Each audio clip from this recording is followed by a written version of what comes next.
Как уже Алфия сказала, я работала вместе с объемом уже 4 года. Была в Киргизстане несколько раз. Очень люблю Киргизстан. Очень рада, что я могу участвовать на этом проекте.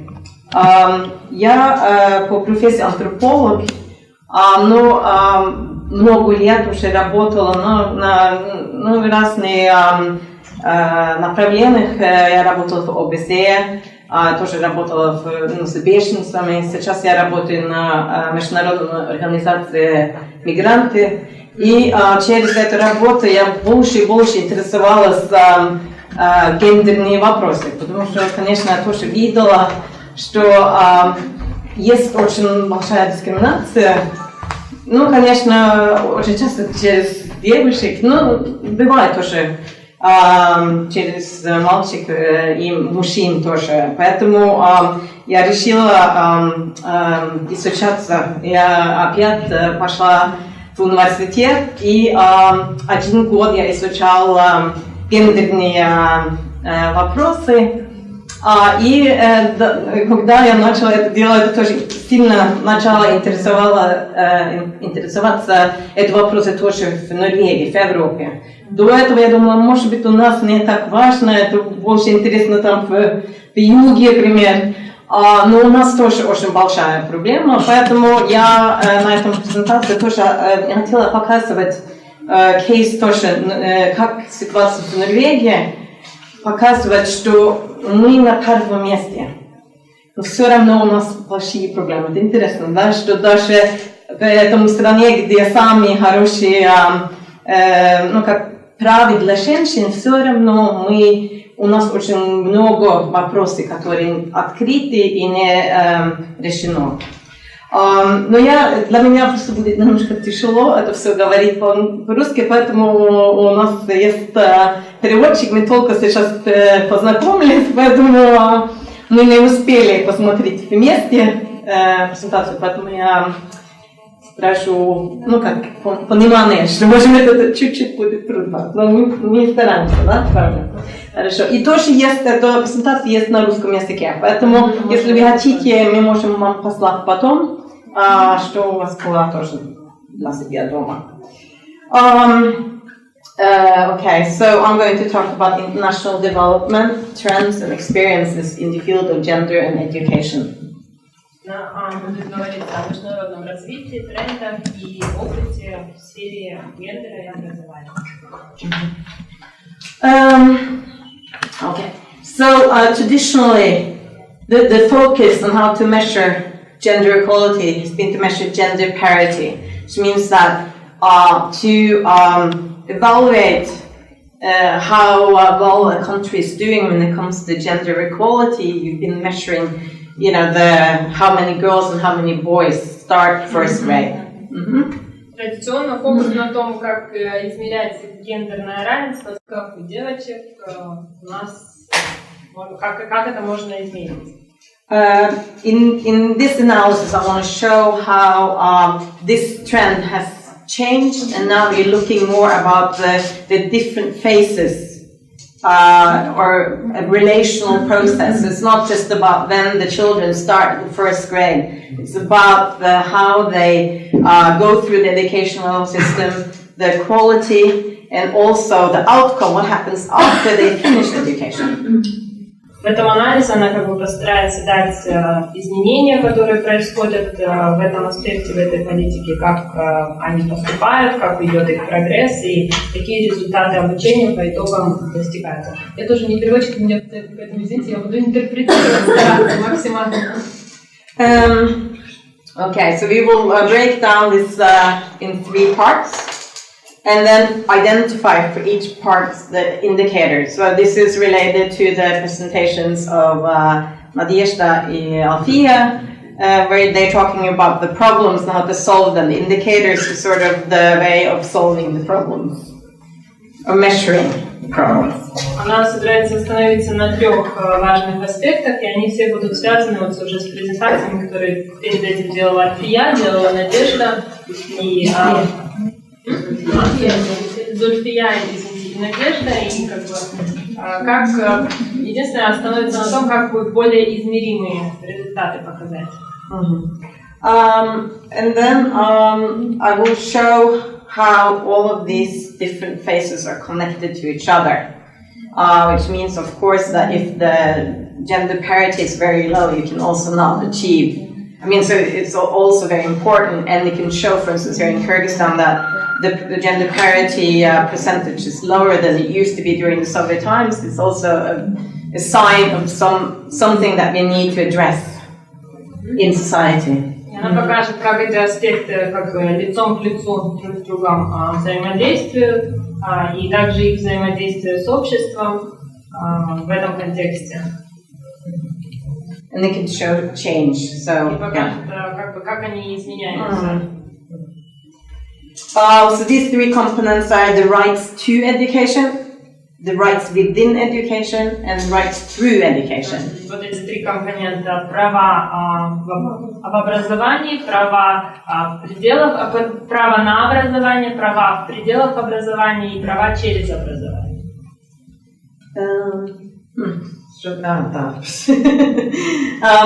So the right to education is traditionally being the most important focus, and it's also what is in, for instance, development, the Millennium Development Goals, and it has been a big focus because especially in sub-Saharan Africa and in many countries in Asia, the enrollment of girls is very low. Вот права на образование, они в основном это такой основной, очень важный аспект, который отражен также вот в целях развития тысячелетия, и в основном это имеет такое большое значение для африканских, азиатских стран, где поступление вообще, прием в учебные заведения для девочек очень-очень низкий. And even as one example, how Boko Haram in Nigeria, how dangerous it is for girls even to go to school. You can get kidnapped if you're a pupil at school. One example, in Nigeria with the Boko Haram, kidnapped 200 girls at school. The girls can get kidnapped just for going to school, like in Nigeria. Она имеет в виду Нигерию, да, африканскую страну, где воруют даже детей только из-за того, что они... Не детей, девушек. Именно девушек. Or in Pakistan, where Taliban shoot girls who go to school. I mean, this is the most extreme examples. В Пакистане вот движение Талибана, они тоже запрещают, да, стреляют. Да, смертные. Да, смертные казни для девочек, именно, которые посещают школу. I just want to give one example. I came to Afghanistan in 2001 in the north. Как бы дать пример. When I arrived in Afghanistan in 2001. Да, в 2001 году прилетела. В Афганистан. And I was going to do an education project, so I went to the villages. Она была там в рамках образовательного проекта и была в селах.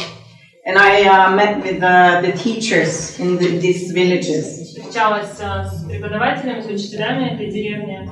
And they showed me how they had dug the books down in the ground, the school books, so the Taliban would find them. И она рассказывала, как они прячут книги для того, чтобы представители движения Талибан не могли их найти. В погребе.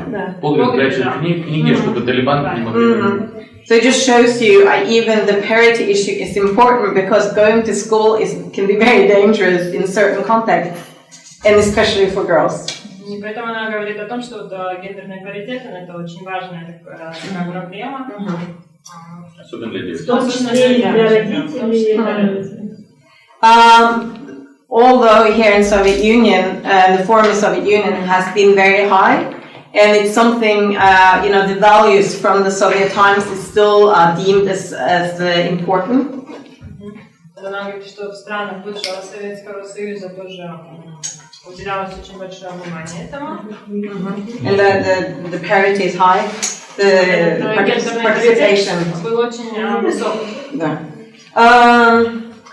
However, the parity indicators do not tell us about the process of change.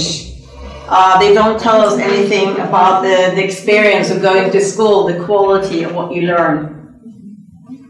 Но вот эти вот цифровые значения, да, численность девочек, мальчиков, она, к сожалению, не показывает, как на самом деле дети учатся в школе, да, как это влияет на их дальнейшую учебу в школе. Качество. Да. Быстро помогаю. And this is the indicators that they can use to measure. But this is only for the parity. Я прошу прощения, может, да, вот мы все это отметили. Вы тоже все понимаете. Насчет вот бывшего, в предыдущем слайде вы отметили, что сравнили бывший Советский Союз. Мне кажется, Советский Союз, он в таком контексте стоит. Это было самое высшее, так сказать, гендерное равенство. Наверное. Мне кажется, лучше не сравнивать как бывший Советский, а конкретно по этой стране. Да, ну, конечно, это есть тоже большая разница. Я еще хочу добавить, что надо было сравнивать Советский Союз не с Азиатикой, а с Европой и миром. Да. Потому что там гендерное равенство было совершенно иное. Вот. И я был в международной экспедиции, и мы, группа бывшая советская, это уже было постсоветское время. И вот бывшие советские люди, они все собрались вместе, и они помогали вот, женщинам из Советского Союза. Они не притрагивали, чтобы ставить палатки, таскать вещи и все прочее. Мы за ними, так сказать, за них все это делали. И не одни, и там были, значит, из всех континентов, и нигде никто такого не делал. Вот. Это говорит о чем? Это говорит о том, что у нас был более высокий уровень. Вот это правильно. Ну, я тоже это сказала. Конечно, это уже есть тоже большие разницы в бывшем Советском Союзе, но все равно я думаю, что для меня, я тоже работала в Африке,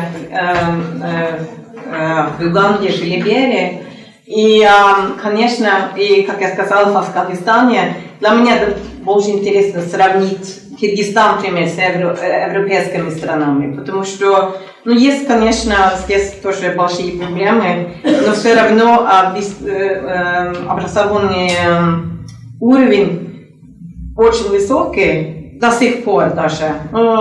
И поэтому я думаю, что для вас это более интересно слушать кейсы в Европе. Да. Хорошо. Ну, давайте сейчас мы будем быстро просто говорить об этом, потому что это, конечно, как я говорила, это просто индикатор для количества. Может быть, результат. Да. Количество мальчиков и девочек, зарегистрированных в образовании на каждом уровне системы образования по приему и по степени градации. Регулярность посещаемости, число девочек и мальчиков на повторных годах обучения, переходы вот между уровнями. Это начальная школа, начальная средняя школа, средняя профессиональная и так далее.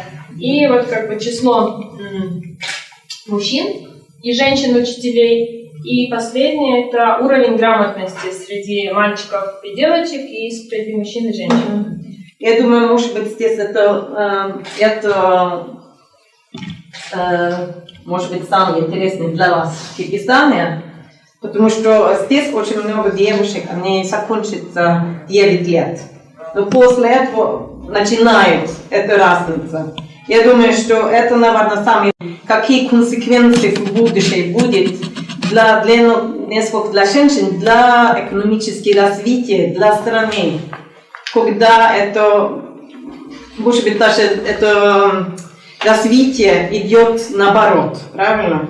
Каждый лет меньше и меньше девушки продолжают свое образование. Это очень важный вопрос, потому что мы думаем, что развитие всегда идет переход, правильно? И в этом направлении это наоборот.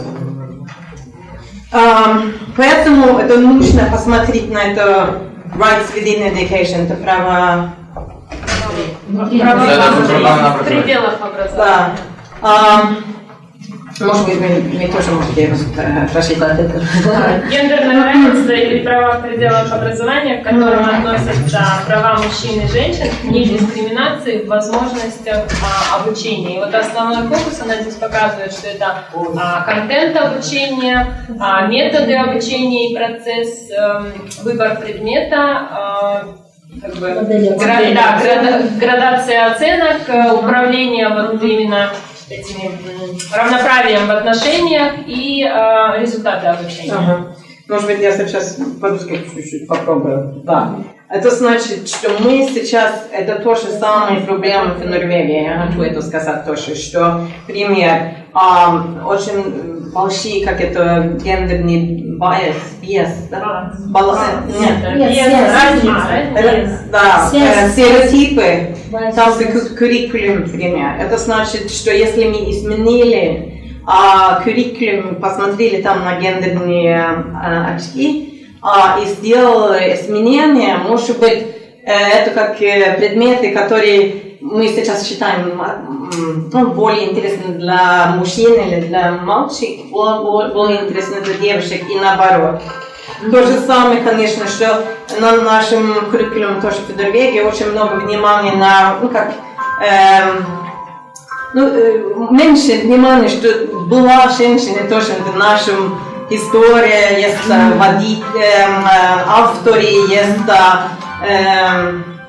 научные специалисты, которые нету вообще на нашем curriculum. Это есть хороший пример викинги, да? Когда я была в школах, я даже не знала, что была боевики, женщины. Они очень сильные были, они участвовали тоже на войне, они не только были дома. Да, но мы не слышали об этом. Для нас это викинги, это всегда были мужчины. Это тоже было так в Норвегии. Я думаю, что у вас ваша история то же самое. Что вы не знаете о вашей истории на женские, как сказать, направления. Сказка у нас сплошные городячка. Ну, второй это метод. Мы говорим феминистические педагогические меры. Это значит, что мы должны быть более интерактивными, мы будем все, как сказать, как обычный преподаватель и студент. Тут должно быть разговор. Это может быть потому, что тоже мы видели даже то же самое в Норвегии, что очень часто, когда традиционный такой педагог здесь, где-то там, они тратят тоже больше внимания на мальчиков. Это может быть потому, что мальчики очень часто громче, может быть это внимание не всегда как позитивное, но все равно это такое внимание и связь между педагогом и студентами, которые может быть не позитивны для девушек. Потом следующее это предмет, выбор предмет. Мы уже говорили об этом долго, я буду тоже говорить об этом потом. Но, конечно, это интересно, когда есть выбор, что девушки всегда выбирают другие предметы, чем мальчики. И это очень важно, что мы сейчас будем посмотреть, что биологические причины и что культурные причины. Почему половина населения, они очень хорошо знают язык, и половина населения любит математику. Это просто нелогично.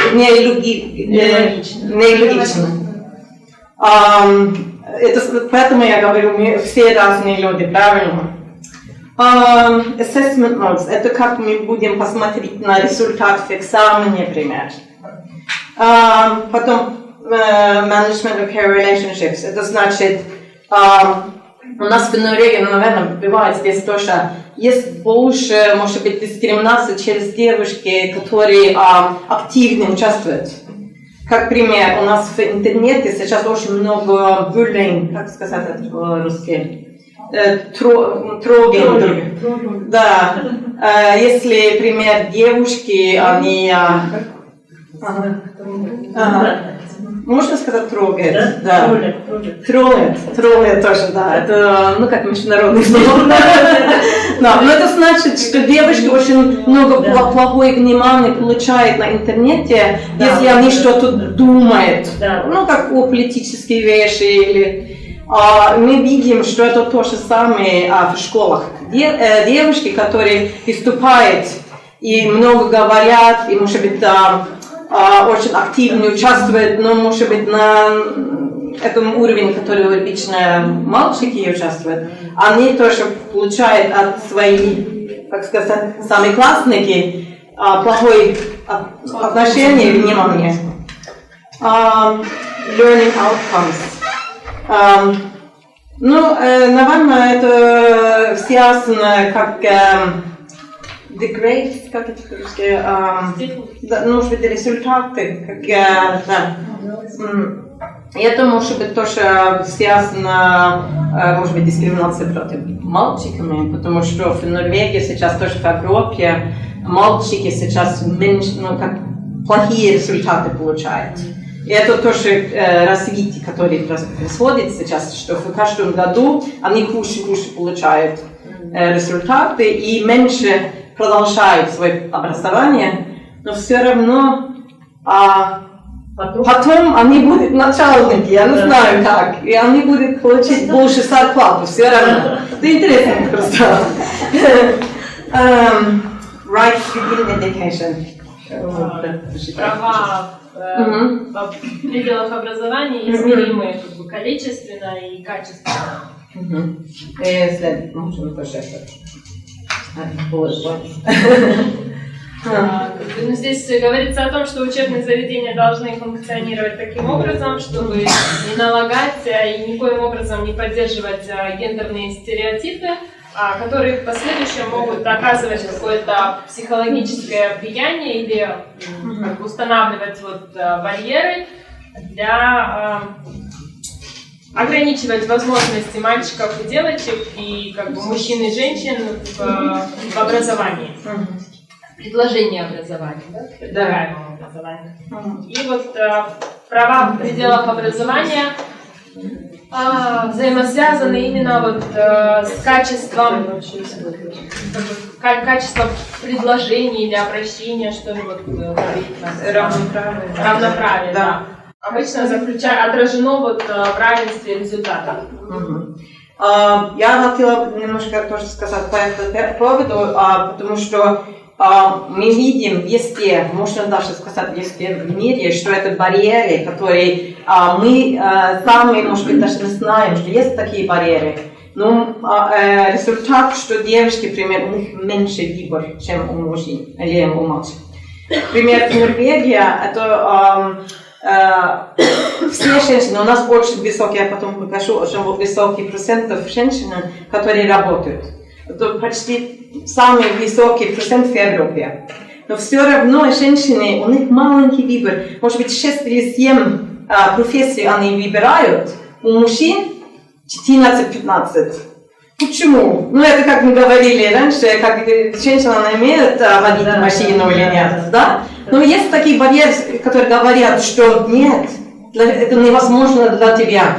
И это барьеры, которые есть, и для педагогов, я думаю, это очень важно, что они понимают, что они дают такой смысл своими студентами. И что они потом это принимают и не выбирают правильно, которые хорошо для них. Поэтому я говорю, что мы должны, конечно, это не всегда возможно относиться с равными правами всегда, потому что мы тоже разные люди, но мы должны думать об этом, что если мы это не сделаем, потом результаты тоже не будут разные правами.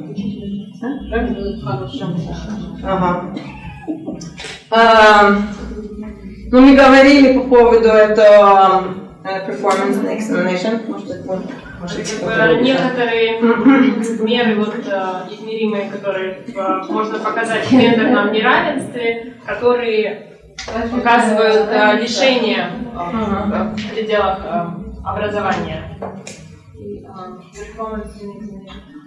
Проведение экзаменов. Здесь вот в какой степени как бы мальчики и девочки, она здесь говорит, конвертируют свой доступ к образованию в образовательный потенциал в образовании.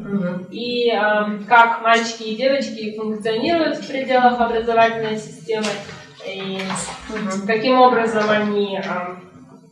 их работа может сигнализировать, показывать, что они ущемлены в каких-то в процессе обучения.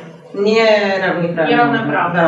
Да. Я думаю, это очень интересный вопрос. В принципе, наверное, в Казахстане такое внимание нет вообще на...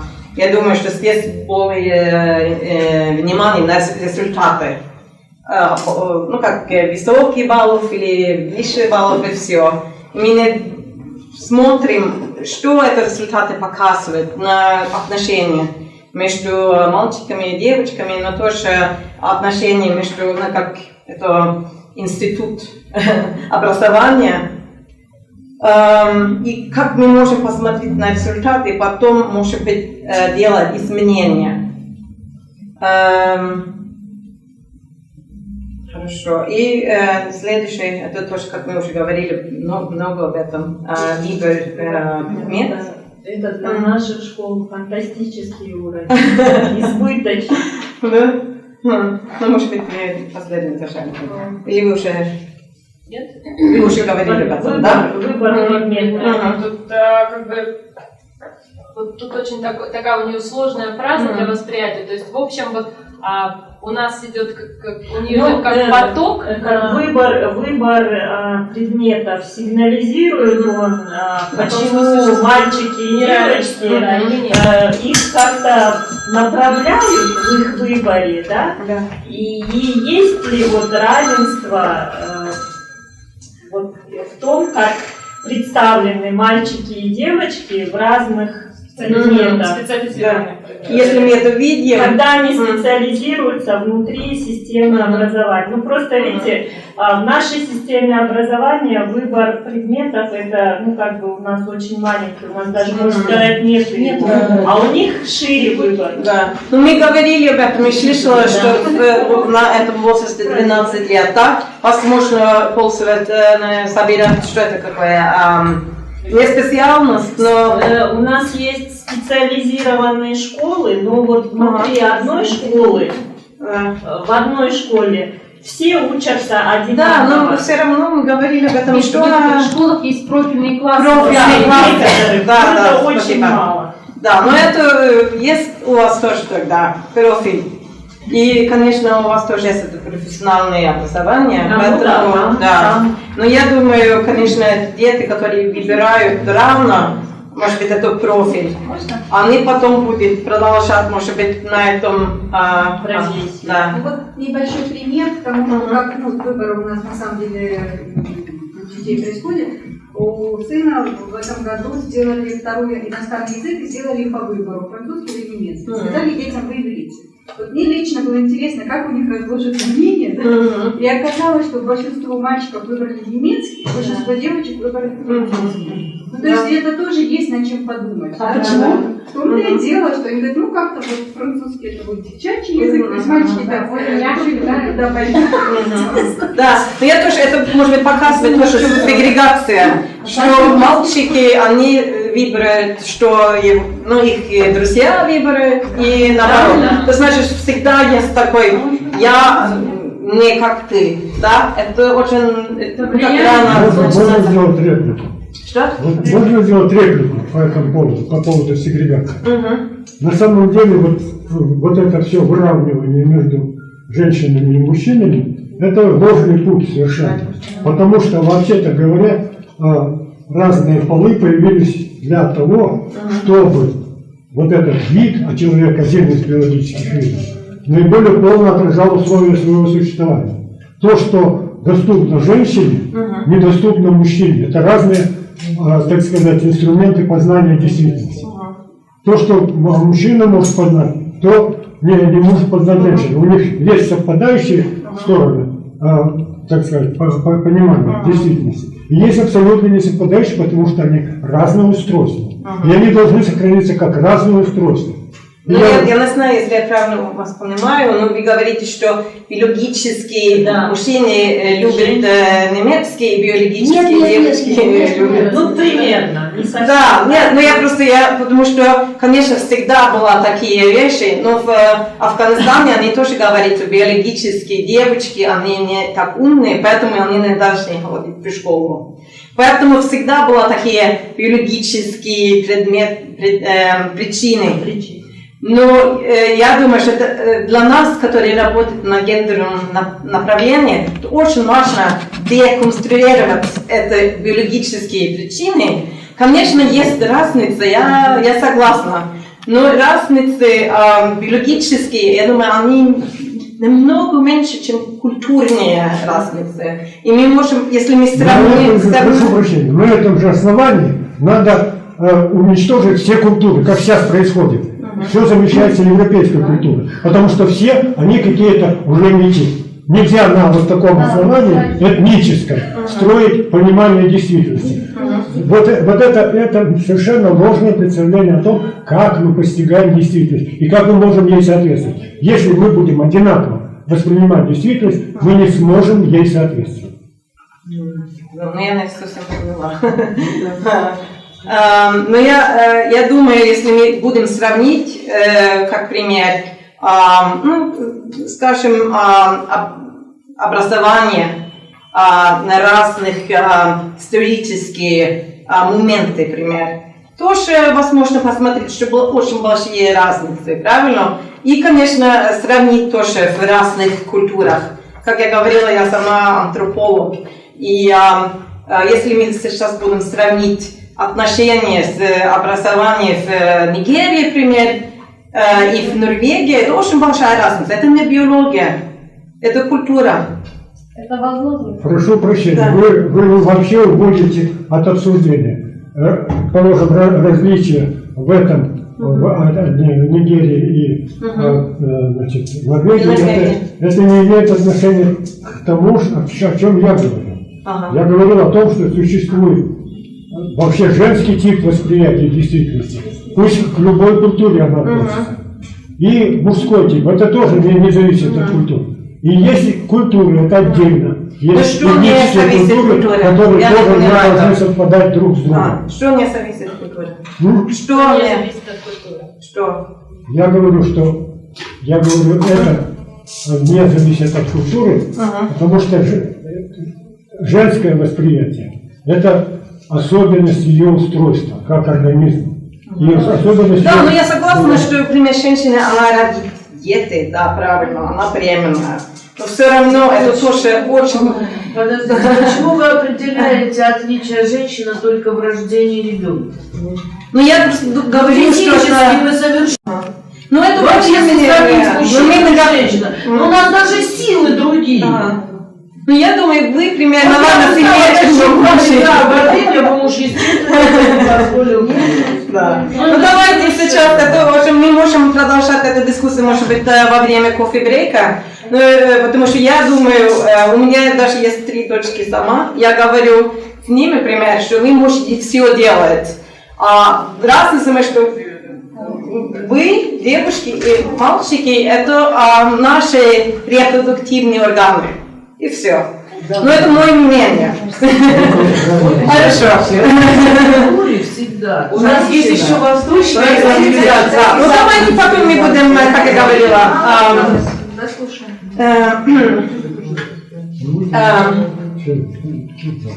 Ну, конечно, может быть, вы можете решить, пожалуйста. Интерпретация требует контекстуализации.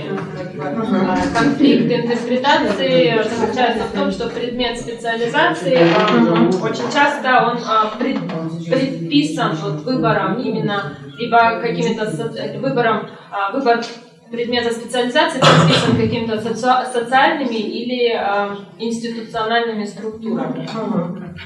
Это значит, что когда мы говорим, мы выбираем, мы действительно выбираем, и это просто потому, что это может быть, потому что все друзья тоже выбирают то же самое, или может быть это потому, что преподаватель говорит, что, например, вы не сильные, или вы не умные. Да, хорошо. И, конечно, тоже стереотипы, что девушка не хотят быть женской. И если они не чувствуют, что это, если я выбираю этот предмет, я не буду как девочка.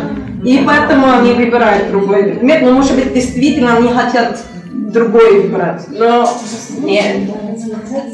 По поводу стереотипа они не выбирают.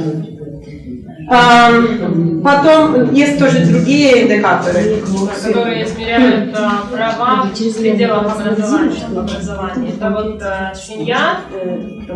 семья, социальные факторы, которые связаны с окружающей средой, включая как бы поведение преподавателей и влияние каких-то вот домашних изменений. Как пример можно привести, что вот часы работы домашней работы после школы. И так, социальная дискриминация, вот, к примеру, неравенство там, по расовым, кастовым, классовым признакам, они как бы углубляют вот именно гендерную дискриминацию между студентами и дают начало различным таким негативным событиям, которые происходят в процессе обучения для мальчиков и девочек в различных социальных группах. И последнее. Да, разные, можно сказать, разные дискриминации. Это значит, что я, например, если я меньшинство, я женщина, я, может быть, даже у меня тоже инвалид. У меня очень много дискриминации. Это значит, что если мы смотрим, это просто есть факты, есть даты по этому поводу, что самые бедные люди в мире, это они женщины. Это значит, мы на последние 10 лет, когда мы сделали Millennium Development Goals, мы, например, очень много сделали для самых бедных. Но это, которое осталось, это женщины. Это значит, что мы могли через последние 10 лет улучшить условия для самых бедных в мире, но большинство, которым мы помогали, для мужчин, бедных мужчин. Это осталось, это женщины, которые, может быть, без мужа, которые, может быть, инвалиды, или которые есть, или меньшинство, как, например, в Европе, Румыния, может быть, вы знаете, да, что там очень большое дискриминация через несколько меньшинства. И здесь, в Киргизстане, тоже есть меньшинство. Хорошо, это... измеримые индикаторы. Да. Тут, если смотреть, это равный доступ к приему, по срокам обучения, по посещаемости, по репетиторству, средняя продолжительность обучения, перемещение девочек и мальчиков по уровням образования, количество учителей, мужчин и женщин. Мы уже говорили об этом, это просто здесь возможно сравнить. Как я говорила, что есть и это направление, и как они, или компоненты, они очень связаны друг с другом. Но в принципе я думаю, что этот компонент самый важный, что количество образования, когда уже мы начали изучать, это важнее, может быть, даже, чем enrollment, потому что прием, да.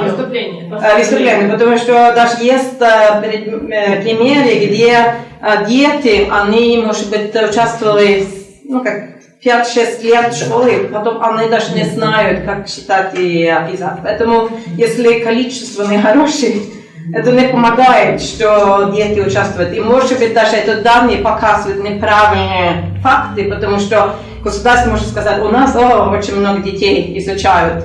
Но если количество плохое, это качество не помогает. Это просто для них, что это красиво выглядит. И equality through, право... Равенство в пределах. Да. Возможно, я думаю, если количество именно по поводу гендерные компоненты, можно потом считать на общество, например, сколько мужчин, сколько женщин работают, какие профессии у них есть, сколько они зарабатывают. И то же самое, сколько женщин, например, имеют политическим работе, сидит в парламенте, например. У вас в Киргизстане, в принципе, неплохо. Мы будем потом посмотреть.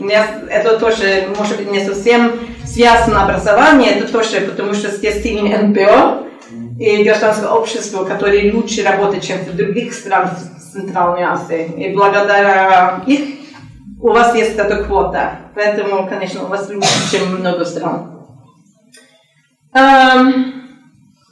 Хорошо, я думаю, что это, да. И, наверное, политические участие вообще, это не всегда связано с сколько женщин, которые сидят в парламенте, потому что, может быть, они тоже не всегда будут работать за женские права, но когда больше женщин, они участвуют вообще, это очень-очень хороший знак. Хорошо для общества и богатства общества, но если женщины не образованы, они не будут участвовать на политике, правильно? Права через гендерное равенство вот, в пределах образования, когда оно будет сформировано, оно будет отражаться на всех остальных как бы измерениях жизни. И вот она ставит вопрос, в какой степени образование усиливает гендерное равенство вне сферы образования? Я сильно думаю, что через образование мы можем увеличивать общество вообще, не только для женщин, для мужчин тоже. Поэтому для педагогов это очень важно, что у вас есть это, может быть, понимание, что гендерные вопросы, я всегда думаю, когда у нас есть такие встречи, что есть очень много как resistance. Сопротивление. Да, и я не знаю почему, но я думаю, что для всех будет лучше, если у нас было равноправие. Это не только между мужчинами и женщинами, это большинство, ну, как этнические группы, или, может быть, ну, как инвалиды, не инвалиды, ну, просто, чтобы мы больше, как сказать, помогли друг другу и дали друг друга самые равные возможности. Хорошо. Сейчас я понимаю, что вы усталы, я извиняюсь, что я не очень хорошо говорю по-русски. Но я просто хотела, я уже дала, ну, как предметы из Норвегии, я уже сейчас, да, в примере, хочу очень быстро просто сравнить Норвегию, Германию и Канаду. Мы начинаем в Норвегии. Как я уже говорила, в Норвегии очень много женщин работает. Это выше, чем в Европе. Ну, как 73%. Возраст 64. Ага, да. Работают. И это для Норвегии это интересно, потому что, может быть, вы знаете, что в Норвегии есть нефть, да? Поэтому Норвегия это очень богатая страна. И у нас даже есть это деньги, все, которые мы зарабатывали, есть в банке для будущего поколения. Но это интересно, что они сравнивали это богатство, которое есть в Норвегии, потому что сколько женщин работает, это то же самое, как мы сейчас, который есть сейчас в банке от нефти. Это значит, это огромный плюс для нашей экономии, что очень много женщин работает. И, конечно, это не, как сказать, бесплатно. Это норвежское государство очень много дало женщинам, что они могли работать. Это значит, у нас мы можем изучать на университете бесплатно, мы тоже получаем очень низкий кредит. С низкими сроками. Да. С низкими сроками. То же самое, когда отпуск, как это называется? По ходу зовет. Да. Декретный отпуск очень хороший в Норвегии, длинный. Мы получаем 100% зарплаты 10 месяцев или 80% 12 месяцев. И мужчины тоже... Коммунизм. Да, 2 месяца мужчины тоже может заниматься дома. И есть тоже такая система, что если мужчины не взят этот отпуск, они потеряют эту возможность. Это значит, что когда мы начали это делать, больше мужчин тоже взяли этот отпуск, потому что они не хотели потерять деньги. Это очень хорошая помощь, потому что опять есть это гендерные стереотипы, что до этого все считали, что это отпуск это для мат, это для женщин. И поэтому я тоже думаю, что норвежские женщины, они могут работать больше, потому что мужчины помогают или работают дома. Как я, например, очень часто на командировке, и мой муж дома с детьми. Но когда я здесь, всегда люди спрашивают, ну, кто смотрит дети? Это бабушка? Да, потому что для вас это гендер-стереотип, что мужчина не может один смотреть, кормить, все делать с детьми. Ну, я просто говорю, очень часто люди так говорят. Но не в этой аудитории, коллеги. За окошечко там все по боке на штатах и телес. Я на вас посмотрю, почему. Да. В этой смысле, да. И то же самое интересно. Да. И сравнить, извините, сравнить тоже, мы уже говорили, что... Извините, можно? Может быть, продолжаем дискуссию потом, да? Что в Норвегии 95% детей, они ходят на детском саде. И они начинают, ну, как возраст 1 год. Это значит, что после этого декретный отпуск большинство женщин, они начинают опять работать. Да. Это тоже очень важно, конечно, для их, и для экономии страны. И потом видите... А вот 10 месяцев сидят, это декретный отпуск. Мужчина когда? В какой части берет отпуск? Ну, обычно на конце, потому что тоже женщины очень часто в Норвегии, они кормят дети с груди. Поэтому мужчины, конечно, это не имеют, но у нас тоже есть такой закон, что, например, когда женщины начинают работать, это везде, это не только на государственном работе, но везде, они имеют 1 или 2 часа ходить заранее и кормить свой ребенок. Поэтому тоже есть условия для этого. Да. И вы видите, что в Норвегии у нас 40% женщин в парламенте, и тоже у нас новый закон, что тоже board, как это будет? Совет правления. Да, совет правления, там тоже 40%. Это закон, выбор нет. Потому что раньше было почти 90% мужчин, может быть даже больше. Потому что это, конечно, тоже связано, что больше женщин работает на государственной структуре. И это boards, это честные компании, и все мужчины, у них есть свой круг, они спросят друг друга, и женщины не имели, право, можно сказать. Хорошо. Как я уже говорила, кроме всего этого, и я говорила, что Норвегия тоже на первом месте на равные права. Все равно у нас, когда мы видим на это the labor market, это значит рынок труда, что женщины у них меньше выбор. И вы можете сказать, это биологические причины, но почему женщины не используют все как возможность, которая есть, и мужчины больше это делают. Это интересно. Я просто не думаю, что это биологические причины. Женщины работают на, сами, как сказать, обычные профессии 7.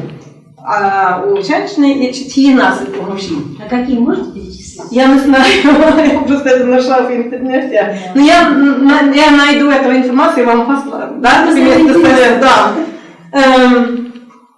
все равно у нас это gender pay gap, это значит гендерные изменения.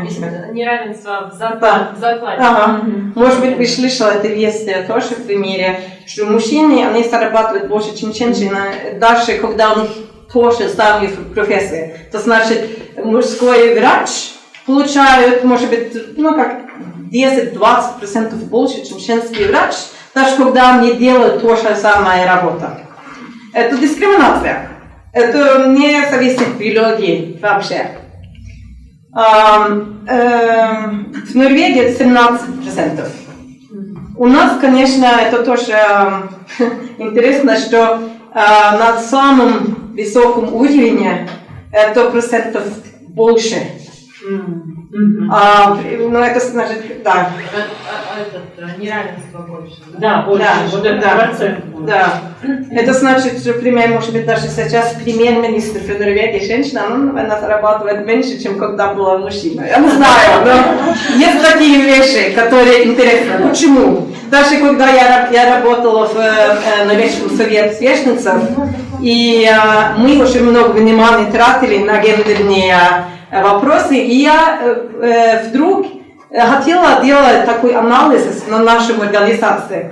Очень много людей было против, но мы, например, нашли информацию, даже на нашей организации все мужчины, которые сидели на менеджменте, они зарабатывали много больше, чем женщины. На нашей организации в Норвегии, которая очень много работает за права человека.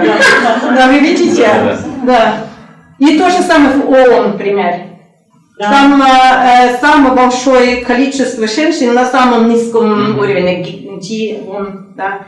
И на G5 там почти не женщин, которые зарабатывают самые высокие зарплаты. Поэтому это везде, это очень нужно, что мы смотрим, почему это барьеры. И опять я не думаю, что половина населения не так умны, что они на высоком уровне зарабатывают то же самое зарплата, как другой половина населения.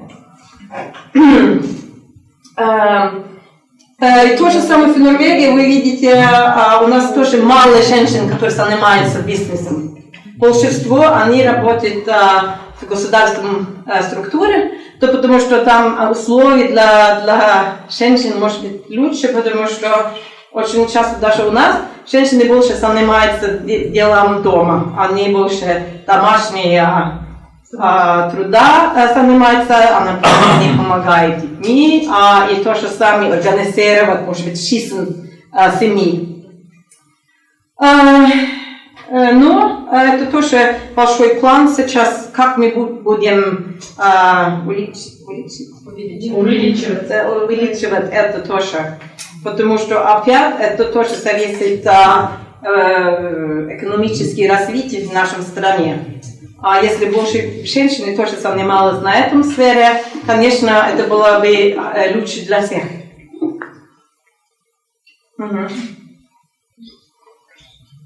Я просто хотела тоже чуть-чуть говорить по поводу этого выбора предметов.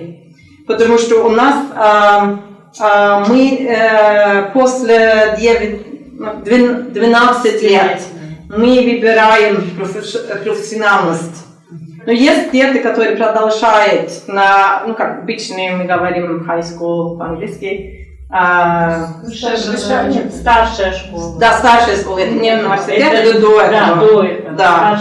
И там есть больше как гендерно-нейтральные предметы, и дети, девушки и мальчики вместе. Но есть тоже девушки и мальчики, которые выбирают профессиональные школы, они отдельно. И там сегрегация сразу начинается. Это значит то, что которые дети выбирают, когда им 15 лет, они очень мало думают, какие результаты у них будут, когда они 40. И есть предмет,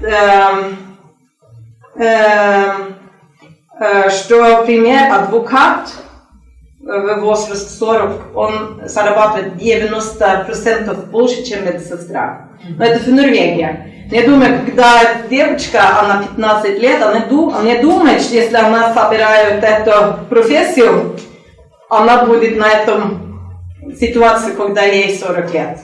Но это не просто, что я думаю, это тоже была survey,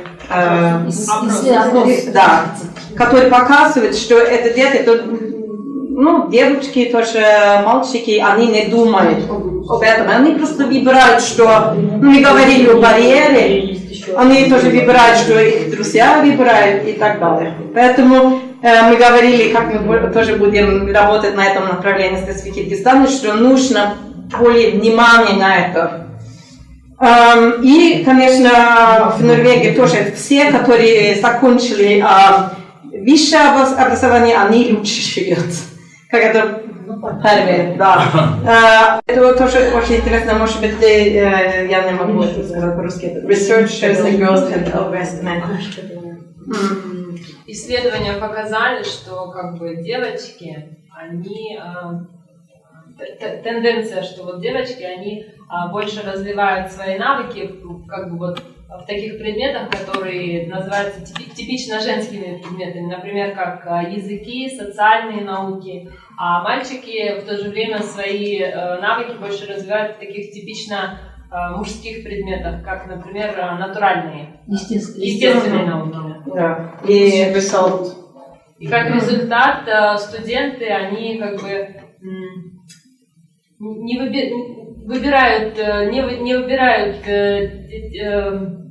где они лучше, да, где они лучше, потому что они думают, что тогда они по сравнению со сверстниками, я так понимаю, будут на более худшей позиции. Это все отражается вот в гендерных стереотипах.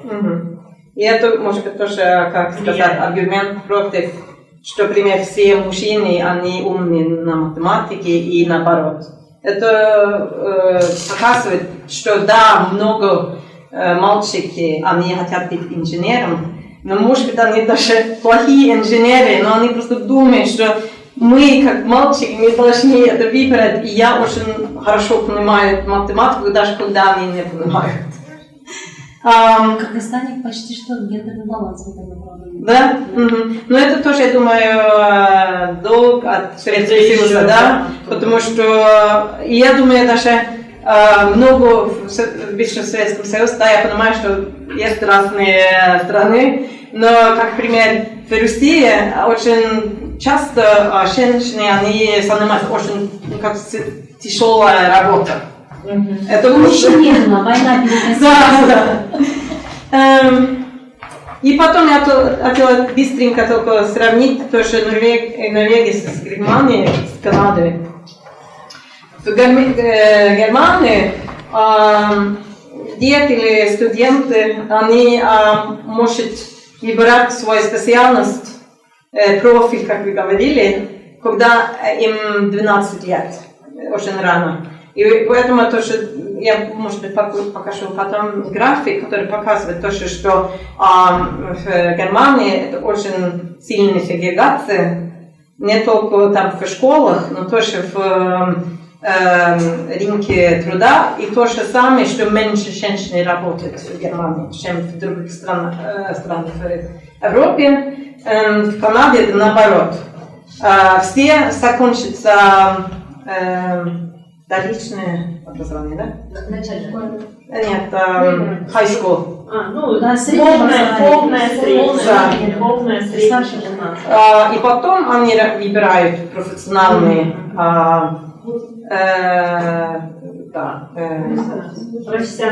профессиональное образование. Это значит, что там наоборот. Но не совсем, но все равно это возможно посмотреть потом на график, и что это имеет значение, что маленькие дети, они, конечно, тоже больше выбирают, что друзья выбирают, они слушают тоже, может быть, от этого гендерного стереотипа больше. Как мои дети, как я говорила, у меня 3 девушки, они, когда им было 6-7 лет, они все хотели быть принцессами. Уже сейчас у них сильнее мнение, что они хотят делать. И Королева. да. И, конечно, это тоже возможно посмотреть, какая разница на зарплате между мужчинами и женщинами. Когда сегрегация сильнее, тоже женщины меньше получают, чем мужчины. Нам надо немножко на вопрос оставить, может быть, да? То есть... Да, хорошо. Ну, это последний слайд. Ага, Да? спасибо. Я просто не извини, что это. Но... Да, конечно, я тоже это долго. В Норвегии это немножко как среднее. Мы собираем, когда 15 лет. Но, как я уже показывала, очень большая разница тоже. Сегрегация почти как в Германии. 99 студентов занимаются на carpentry, как это по-русски? Плотник. Плотник, да. И почти как 90% тоже девушки собирают, работают на гуманитарном предмете. Да.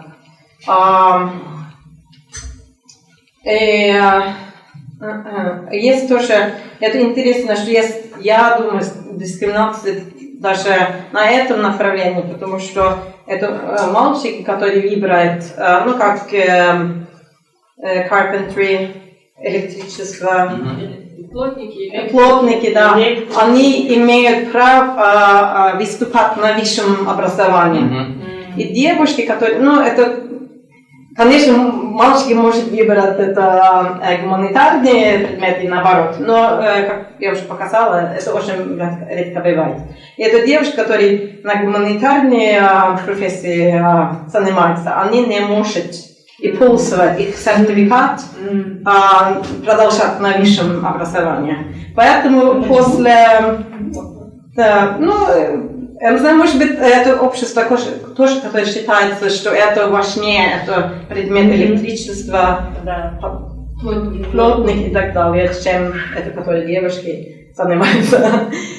И поэтому, например, 22% женщин, которые занимались этим предметом, они без работы, но только 22% работают после образования. И мужчины 84-81. Это тоже очень часто трудно для девушек найти полную работу, 100%. Потому что то же самое, они считают, что женщины они должны быть дома. Но на этом, как сказать, это даже связано класс. Да, что это рабочий класс, можно сказать, да? По-русски тоже можно сказать. Да, и они считают более, у них тоже традиционные гендерные роли сильнее, чем в средний и высший класс. Но мы, конечно, редко бывает, что девушки 20 лет не хотят работать 100% после образования, поэтому это тоже дискриминация, но вы можете сказать, что они сами выбрали это, правильно? И социальные пособия закрытые дома. Ага. Ну, я тоже хотела показать кейс Македонии, но не буду, потому что времени нет, но это все будет на нашем докладе, и если вы хотите, конечно, это доклад будет для всех. Можно получить презентацию? Да, презентацию сейчас покажу. Да. Да, всем. Мы на английском, но мы переведем. Можно я сделаю? Переведем этот. На английском. Можно прям на... Нет, мы сейчас это шлем на английском, но нам коллега поможет это все. Я уже начала. Да, в общем, да, коллеги, ответ да. Хотелось бы, Сесилия, давай уже еще удар, у нас 10 минут, хочется людей послушать и вопросы. То есть, мне прям... Не, у вас 15, мы довезем. Да? Чай попейте и пойдете, да, все знаем. Мы вас довезем, все знаем, все хорошо. Ну, есть вопросы сейчас? Да, коллеги, вопросы, суждения, фиксации, потому что, во-первых, давайте поблагодарим, она молодец.